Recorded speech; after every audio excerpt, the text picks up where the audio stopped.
नमस्कार।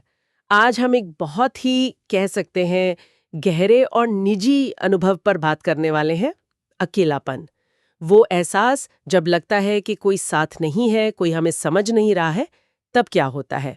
हमारे पास इसी पर आधारित एक संवाद है जिसका शीर्षक है जब कोई साथ न दे तब भी हार मत मानो। ये संवाद ना इस एहसास को टटोलता है कि कैसे अकेलेपन के जो पल होते हैं वो शायद आत्मविश्वास और अंदरूनी ताकत की खोज का एक जरिया बन सकते हैं। स्रोत में एक किरदार है रिया। वो अपनी भावनाएं कुछ ऐसे बताती है। जिंदगी एकदम खाली हो गई हो, क्या मैं इतना बुरा हूं कि कोई मेरा नहीं। ये एक ऐसा सवाल है, मुझे लगता है, जो शायद कई लोगों के मन में कभी ना कभी जरूर आता है। चलिए इस भावना को और इसके पीछे छिपे संदेश को जरा खोलते हैं। ये है कि स्रोत में एक दूसरा किरदार है आरव। वो एक बिल्कुल अलग नजरिया पेश करता है।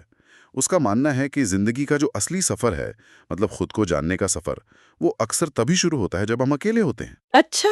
हाँ, तो ये स्रोत हमें सोचने पर मजबूर करता है कि क्या अकेलापन सिर्फ एक दर्दनाक अनुभव है, या फिर ये खुद से मिलने का, अपनी असली ताकत को पहचानने का एक मौका भी है। यह एक दिलचस्प बात है, एक तरह का विरोधाभास है। जो पल हमें लगता है कि हमें तोड़ रहे हैं, असल में वही पल हमें गढ़ भी रहे होते हैं। ये बात तो है। संवाद की शुरुआत में रिया का जो खालीपन है, वो दोस्तों या अपनों का मुंह मोड़ लेना, वो बहुत मार्मिक है। और उसका सवाल, क्या मैं इतना बुरा हूं, ये दिल को छू जाता है। ऐसा लगता है कि आत्म मूल्य पर ही चोट लगी हो। हाँ, बिल्कुल। और आरव का जवाब यहाँ बहुत महत्वपूर्ण है। वो कहता है कि ये सवाल सिर्फ रिया का नहीं है।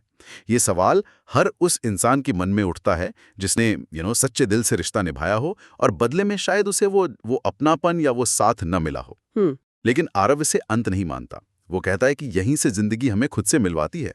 जिंदगी जैसे पूछती है, अच्छा बाहर सब शांत है, अब बताओ तुम्हारे अंदर क्या है, तुम्हारा अपना क्या है। वाह। तो ये संवाद अकेलेपन को सिर्फ एक नेगेटिव चीज की तरह नहीं देखता, बल्कि ये इसे एक आईने की तरह दिखाता है। जब बाहर की दुनिया की परछाइयां हट जाती हैं, तब हमें अपना असली चेहरा दिखता है। हमारी अंदरूनी ताकत या शायद कमजोरी भी। एक तरह से ये खुद को पुकारने जैसा है। तो इसका मतलब ये हुआ कि जब दुनिया साथ छोड़ देती है या हमें ऐसा महसूस होता है, तब सबसे बड़ा सहारा, या शायद कह सकते हैं कि एकमात्र टिकाऊ सहारा, हमारा अपना आत्मविश्वास ही बनता है। पर ये आत्मविश्वास आएगा कहाँ से? मतलब खासकर तब जब इंसान पहले से ही टूटा हुआ महसूस कर रहा हो, जब उसे खुद पर ही शक होने लगे। ये तो मुश्किल लगता है। हाँ, मुश्किल तो है, बिल्कुल भी आसान नहीं है। और संवाद भी यही कहता है। आत्मविश्वास कोई जादू की छड़ी नहीं है कि बस घुमाया और आ गया। स्रोत बताता है कि ये धीरे धीरे बनता है, छोटे छोटे प्रयासों से। अच्छा। हाँ, हर उस कोशिश से जो हार मानने के बाद भी की जाती है। हर बार जब आप गिर के उठते हैं, उसी से। इसे ऐसे समझ सकते हैं जैसे मांसपेशियों को मजबूत करने के लिए लगातार वजन उठाना पड़ता है ना। हाँ, बिल्कुल। शुरुआत में दर्द भी होता है। हाँ हाँ। वैसे ही आत्मविश्वास को बनाने के लिए हिम्मत के छोटे छोटे कदम उठाने पड़ते हैं, भले ही नतीजा तुरंत ना दिखे या डर लगे। और यहाँ अब्दुल कलाम साहब का उदाहरण भी दिया गया है जो इस बात को और पुख्ता करता है। हाँ, और ये उदाहरण बहुत पावरफुल है। सोचिए डॉक्टर कलाम का बचपन, उनका शुरुआती जीवन कितनी गरीबी थी, संसाधनों की कितनी कमी थी। एक छोटे से गांव से शुरुआत की, लेकिन उनके पास था क्या? एक बड़ा सपना, और उस सपने पर अटूट विश्वास। संवाद इस बात पे जोर देता है कि जब बाहरी दुनिया से शायद उन्हें उतना समर्थन नहीं मिला, तब उनकी अपनी लगन, उनकी मेहनत और उनका वो सपना, वही उनके सबसे बड़े साथी बन गए। उनका आत्मविश्वास सिर्फ एक भावना नहीं थी, वो उनके काम में दिखता था, उनकी दिन रात की मेहनत में। सही बात है। और इसी अंदरूनी विश्वास ने उन्हें तमाम मुश्किलों के बावजूद भारत के मिसाइल मैन और फिर राष्ट्रपति पद तक पहुंचाया।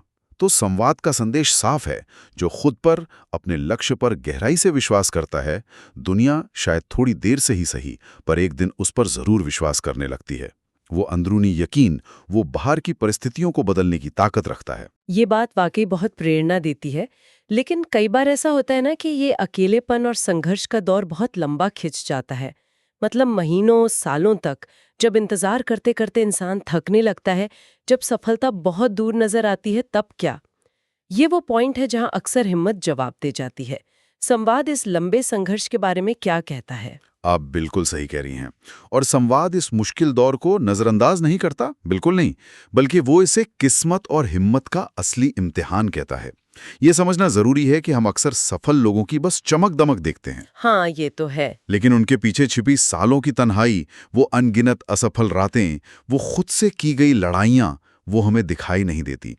संवाद हमें याद दिलाता है कि ज्यादातर बड़ी उपलब्धियों के पीछे एक अंदरूनी जिद होती है, एक संकल्प कि चाहे कुछ भी हो जाए मैं हार नहीं मानूंगा या मानूंगी।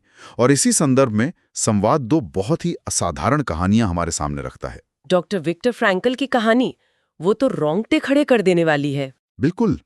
डॉक्टर विक्टर फ्रैंकल एक मनोचिकित्सक, उन्हें नाजी आत्मा शिविर में रखा गया था। जरा सोचिए उस जगह की भयावहता, जहां इंसानियत लगभग खत्म हो चुकी थी, हर पल मौत का डर, जहां उनसे सब कुछ छीन लिया गया था, उनका परिवार, उनकी आजादी, उनकी पहचान तक, चरम अकेलापन और पीड़ा। सोचकर भी डर लगता है। लेकिन उस नरक में भी, जैसा कि संवाद बताता है, फ्रैंकल ने एक चीज नहीं खोई, अपनी सोच की आजादी। उन्होंने कहा, और ये बहुत ही शक्तिशाली विचार है, हालात चाहे कितने भी बुरे क्यों ना हो, मुझसे ये चुनने की आजादी कोई नहीं छीन सकता कि मैं उन पर कैसी प्रतिक्रिया दूंगा। वाह! उन्होंने उस चरम पीड़ा और अकेलेपन के बीच भी जीवन में अर्थ खोजने की कोशिश की और बाद में इसी अनुभव पर आधारित लोगोथेरेपी विकसित की। उनका जीवन इस बात का सबूत है कि सबसे अंधेरे अकेलेपन में भी इंसान की आत्मा अर्थ और उद्देश्य खोज सकती है, और यही उसे जीवित रखता है। और दूसरी कहानी दशरथ मांझी की, वो तो लगभग अविश्वसनीय सी लगती है। एक अकेला इंसान और एक पूरा पहाड़। हाँ, दशरथ मांझी, उनकी कहानी दृढ़ संकल्प और अकेलेपन की शक्ति का एक अद्भुत उदाहरण है। उनकी पत्नी बीमार थी और पहाड़ के रास्ते की वजह से उन्हें समय पर अस्पताल नहीं ले जा सके, जिससे उनकी मृत्यु हो गई। उस व्यक्तिगत दुख और गुस्से को उन्होंने एक असाधारण संकल्प में बदल दिया। अकेले, सिर्फ एक छेनी और हथौड़े के दम पर 22 साल लगाकर उस पहाड़ को काटकर रास्ता बना दिया। 22 साल। हाँ, ताकि उनके गांव के किसी और व्यक्ति को उनकी पत्नी जैसी किस्मत का सामना ना करना पड़े। सोचिए उन 22 सालों के अकेलेपन को। लोग उन्हें पागल कहते थे, मजाक उड़ाते थे, कोई मदद के लिए आगे नहीं आया। लेकिन संवाद इशारा करता है कि उनकी वो जिद, वो संकल्प ही उनका साथी बन गया। वो दर्द एक रचनात्मक शक्ति में बदल गया। कमाल है। उनका अकेलापन सिर्फ उनका नहीं रहा, वो पूरे समुदाय के लिए एक उम्मीद बन गया। ये दोनों कहानियां फ्रैंकल और मांझी की हमें दिखाती हैं कि अकेलापन और दर्द अगर सही दिशा दी जाए तो इंसान को तोड़ते नहीं, बल्कि उसे असाधारण बना सकते हैं। वो हमें अपनी सीमाओं से परे जाने पर मजबूर कर सकते हैं। ये उदाहरण वाकई सोचने पर मजबूर करते हैं कि मुश्किल हालात में इंसान कितनी ताकत जुटा सकता है।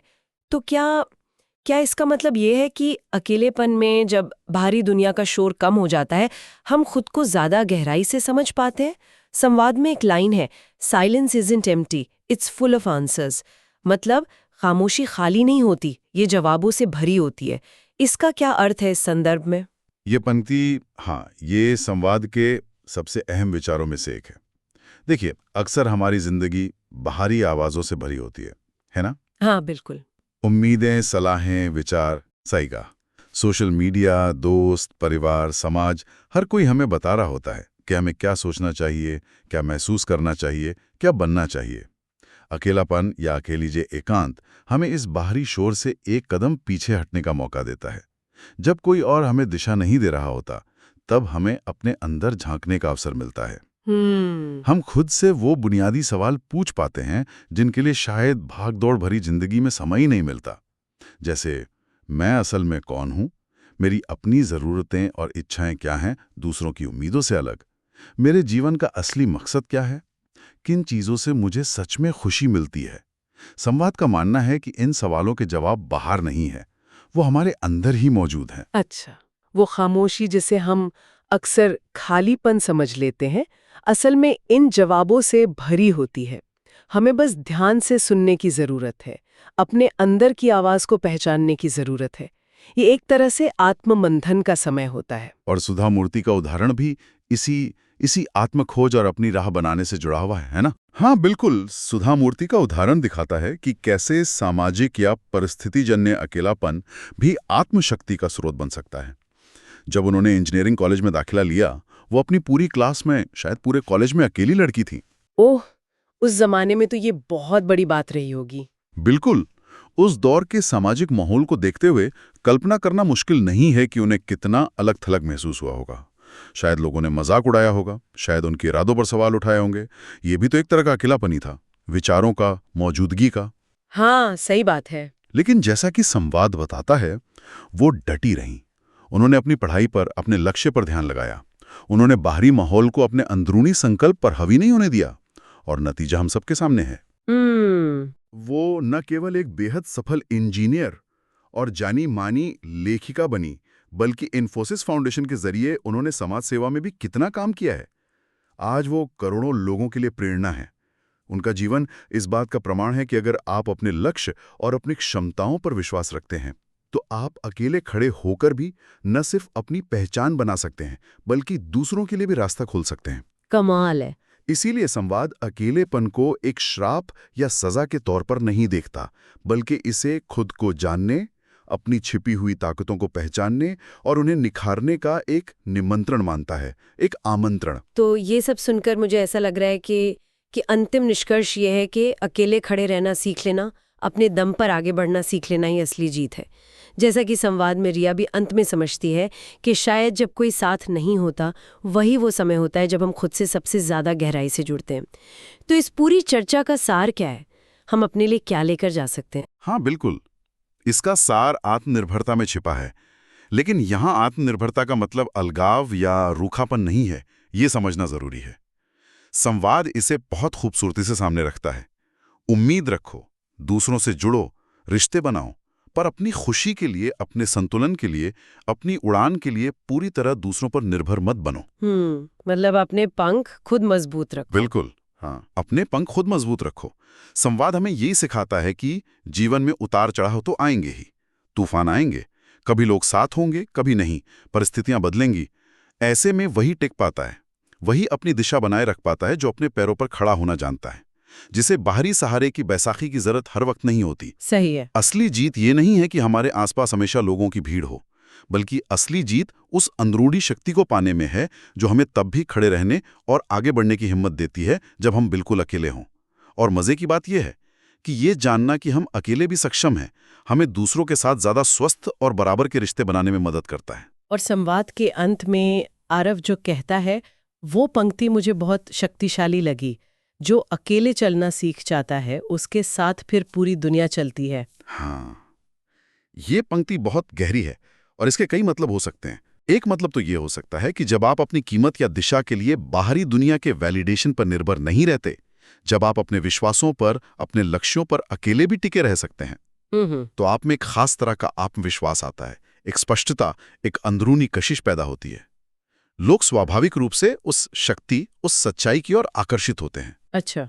जब आप खुद अपने सबसे अच्छे साथी बन जाते हैं, तो दूसरों को भी आपके साथ चलने में प्रेरणा मिलती है।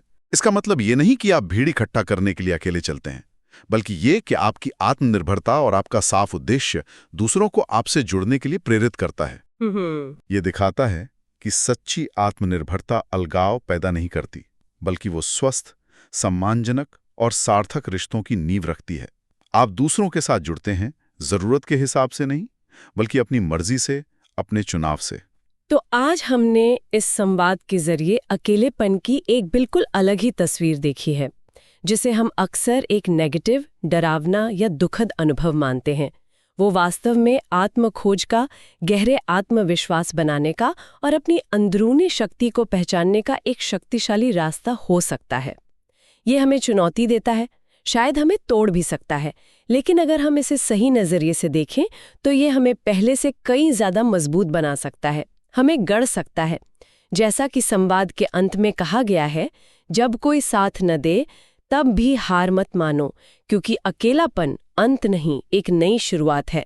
और शायद वही लोग इतिहास बनाते हैं जो इस नई शुरुआत को अपनाने की हिम्मत रखते हैं। बिल्कुल। और इस पर सोचते हुए एक और विचार मन में आ रहा है। हाँ, बताइए। ये अकेलापन जिसकी हमने बात की, क्या ये सिर्फ शारीरिक रूप से अकेले होने तक ही सीमित है, या ये उस स्थिति पर भी लागू होता है जब हमारे विचार, हमारे सपने, हमारे मूल्य बाहरी दुनिया से मेल नहीं खाते? अच्छा, हाँ, ये भी एक पहलू है। जब हमें अपने आइडियाज के लिए फौरन कोई समर्थन या मान्यता नहीं मिलती, हो सकता है कोई अपने काम में कुछ नया करना चाह रहा हो जिसे कोई समझ न रहा हो, या कोई सामाजिक रूढ़ियों से हटकर जीना चाहता हो। बिल्कुल। ऐसे क्षणों में जब हमारी सोच या हमारा रास्ता भीड़ से अलग होता है, तब भी एक तरह का बौद्धिक या भावनात्मक अकेलापन महसूस हो सकता है ना? हाँ, हो सकता है। उन क्षणों में भी अपने विश्वास पर टिके रहने के लिए, अपनी अंदर की आवाज पर भरोसा करके आगे बढ़ने के लिए जिस अंदरूनी शक्ति और आत्मनिर्भरता की जरूरत होती है, शायद वही सच्ची आत्मनिर्भरता है जिसकी ओर ये संवाद इशारा करता है। ये सोचने वाली बात है कि कैसे ये कथित वैचारिक या भावनात्मक अलगाव भी हमारी उस अनूठी अंदरूनी शक्ति को निखारने और मजबूत करने का एक कीमती अवसर बन सकता है।